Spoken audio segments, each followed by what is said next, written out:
Question is, when should I refinance? Rates are coming down. Good question. Don't check back in with the mortgage market regularly, and I mean regularly once a week. Who does? Well, we do. Mortgage broker get in touch with us, and I realised at that point I had the answer. Honestly, she had me stumped. I'll probably just wait then.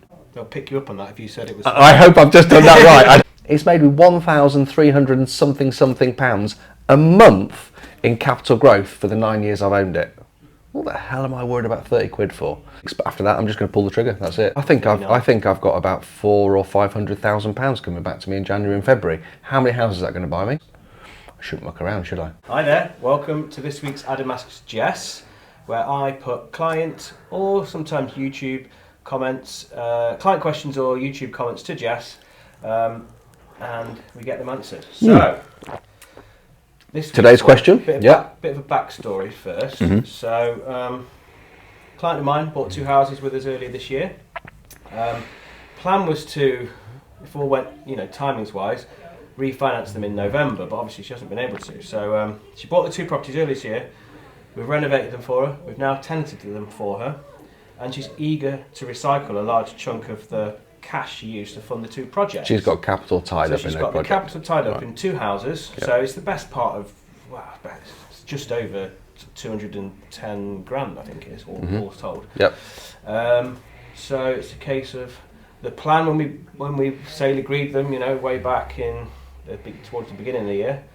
By the time you've owned them 6 months, November-ish, we'll refinance them out. By January, we're going again. Yep. And obviously, certain things have happened in the market that slowed that down. However, we start to see a little bit of shift in that, and so the question is, when should I refinance? Simple. When should I refinance? Yeah, I see what you mean. So,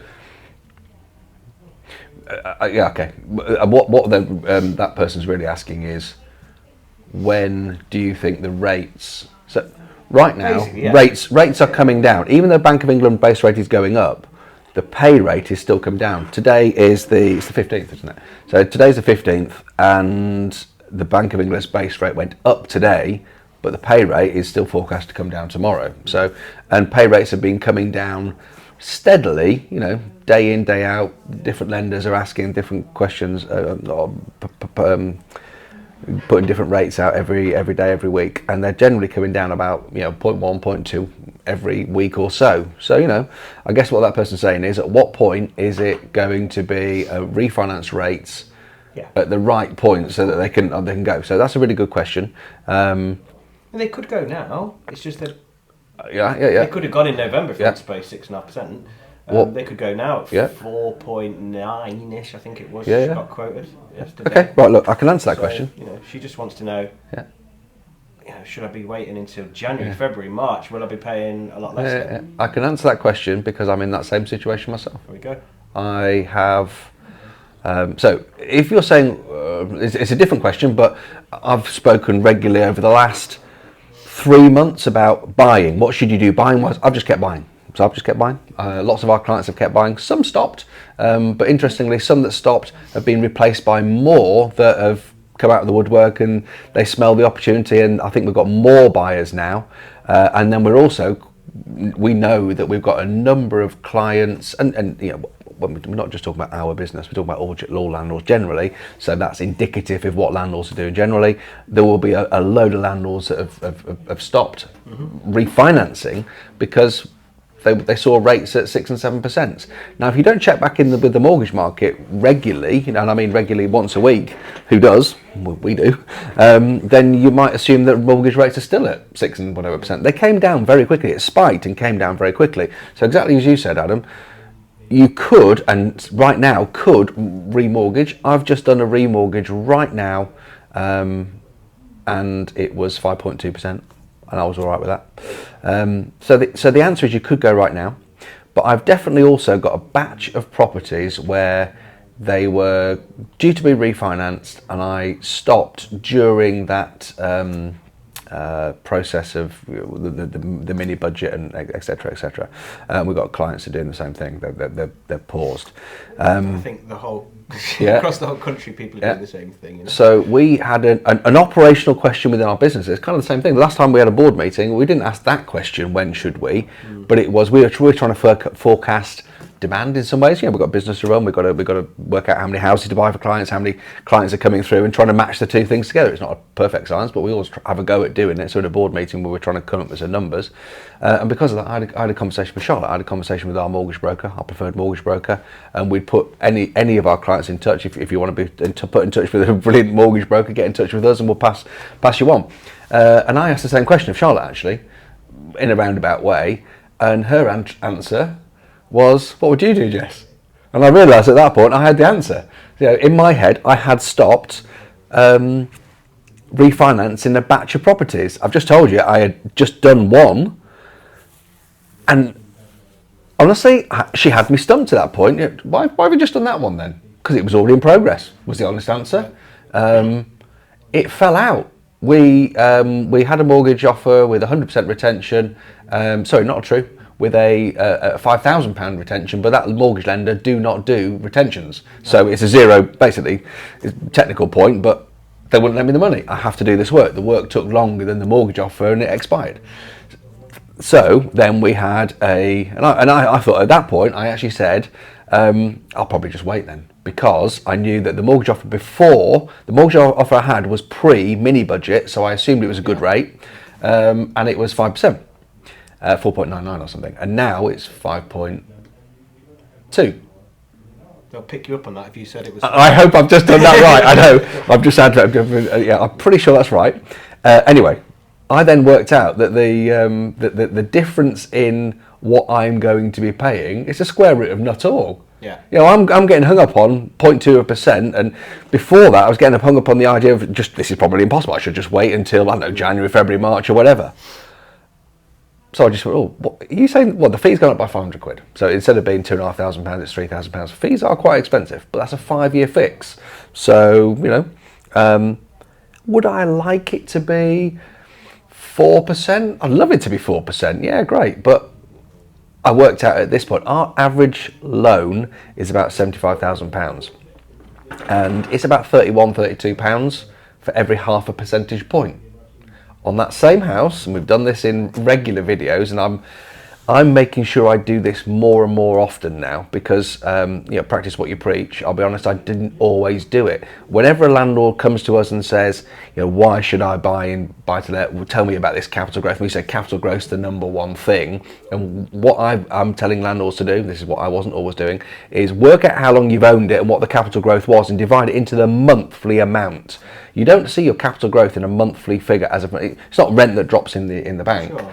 But that one house that I'm talking about refinancing with the extra 0.2%, which is going to cost me, it's a slightly larger loan, so it's probably going to cost me 40 quid a month, something like that. And I'd rather not pay 40 quid a month extra, but 40 quid a month, it's made me 1,300 and something pounds a month in capital growth for the 9 years I've owned it. What the hell am I worried about 30 quid for? So I've refinanced it. My answer to anybody now who is, when do you pull the trigger to refinance? It's not today. If you did it today, then you're not even going to get a survey booked in before the middle of January. The rates are going to drop after Christmas too. They are, definitely are. So, for that client then, for her, the answer to her is when? Yeah. When we all come back from Christmas, have a nice Christmas, everybody. Relax, enjoy it. Banks are going to come back the first 1 or 2 weeks. Right now, banks are sat on a record year, money-wise. Their pipelines are very thin, though. They've emptied their pipelines out, they've got a load of money.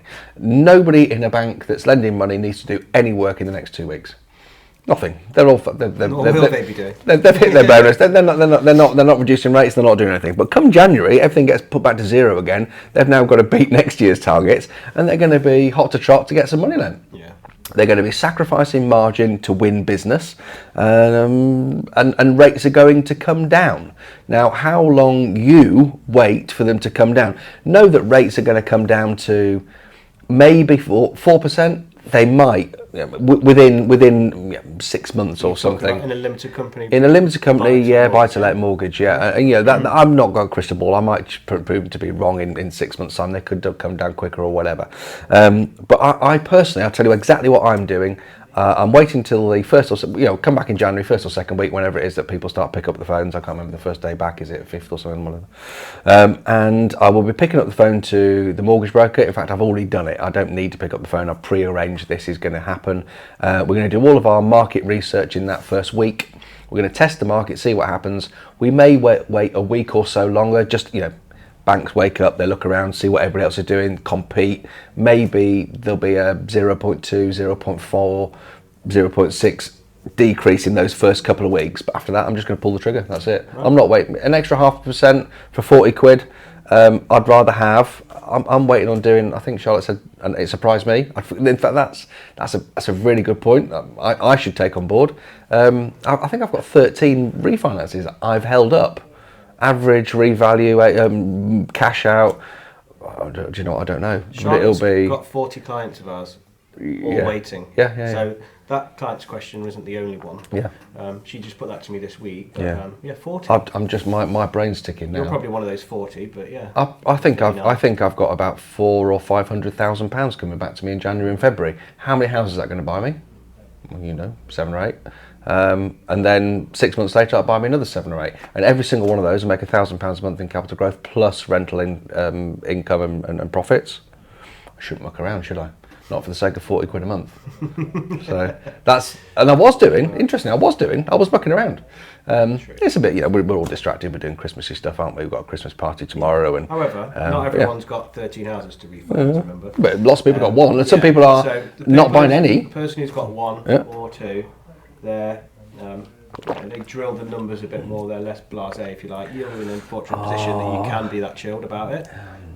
So they, some people really hammer the spreadsheets, and there's nothing wrong with that at all. There isn't. Nothing. I'm not blasé. I'd be saying I'm very relaxed about this. I'm not relaxed. About it. I know my numbers. I was surprised that I'd forgotten that it's only 40 quid a month, and I was holding up. So I said to Charlotte, "Am I just dicking around over 40 quid?" "Yeah, you are." That doesn't seem very much like me. And but I was holding off. And it was just that one thing, because I had a good mortgage rate, and it was the last one that was going through. It fell out, we put another one in, it was basically the same. So, I could go do all those ones I've been holding off on. Anyway, so, and I don't think it matters whether I've got 13, 14 or 1 to refinance. The same thing stands true, doesn't it? In fact, it's probably more imperative. Whether I refinance all mine and get the money in the bank, you're not going to be able to find me enough houses. You can't find me 14 houses next month in January. So I'll have that money sat in the bank, burning a hole in my pocket. Now, if you've just got one house to refinance, you can't afford not to, because you buy one house now, and then 6 months later another house. We've talked a lot about, and we've got an education piece to do with clients, getting them over the, Adam, you've got your great analogy about the running thing, the 10k, running a 10k, the first 10k is the hardest. So the first 5k is the hardest, first 4 or 5k you start to feel obviously it I wouldn't know. 4k. I wouldn't know. 500 metres is my limit. Once you get through 4 or 5k, I always find the second half is easier than the first. It's like when you're building a portfolio, the first growth phase can feel stressful, can feel slow, and then after that's when you get to I'm fine. So maybe I feel relaxed about it, but that's because I don't need to push it. If you only got one house, you need to push it. I was desperate. I never had enough time, and I never had enough money. Right at the beginning, I was always desperate to do the next one, like shave a couple of weeks off that, shave a couple of months off it, because the more you do at the beginning, the faster it snowballs. So definitely. If you've only got one to do it now. Sod the 30 or 40 quid, because it'll buy you house number 2. And as soon as you've got house number 2, you're 6 months away from house number 3 and house number 4. And by the time you get to, we know this, house number 8, 9, 10. 6 is when it starts to kick in, yeah. 6 to 10. What we're talking about there is the amount of rental profits that are coming in. it all seems to snowball. Gets you the momentum. Every time you buy a house, you leave a bit of cash lying behind or left behind after you refinanced it. And if you've got anywhere between 6 to 10 houses, depending on the size of the house, isn't it? Then the rental profits coming in equal roughly what you're leaving behind every 6 months. So you get that perpetual motion, the movement, the growth. So. Cool. Have I answered the question? Yeah, so well, there we go. Good. I think that could be useful. It was useful for me. If you're waiting to refinance, the answer is early January. Get on the phone to me, email me. I'll put you in touch with our broker Charlotte if you're not in touch with her already. Book a discovery call if you've not met us, and then once you've done that, you can meet our broker Charlotte. She's amazing. She's got a brilliant team as well. January next I've lined it up, get it lined up. Even if you're not ready to pull the trigger in January, get it lined up, because then as soon as the rates get to the point where you're happy, and I suggest don't wait too long, whether that's the end of January, beginning of March, middle of February, whatever it is, you can get it lined up and set up in January. There'll be a bit of a rush, won't there? There'll be a bit of a queue. So, right, there we go. Thanks very much, and also thanks to I learned something. You asked me the question, I was sort of that triggered something in me, and I've brought forward those refinances. I was mucking around. I wasn't taking my own advice, so thank you. More comments and questions in the lines underneath the video. What's that called? Comment section. The comment section. Stick them in. Cheers. And there'll be one more of these before Christmas, right? There will be one more before Christmas, yeah. And so we won't say Merry Christmas yet, but thanks for watching. Nice one. Tick the box, subscribe it, thumbs up, and send it on to all your mates. Cheers. Cheers now. Bye.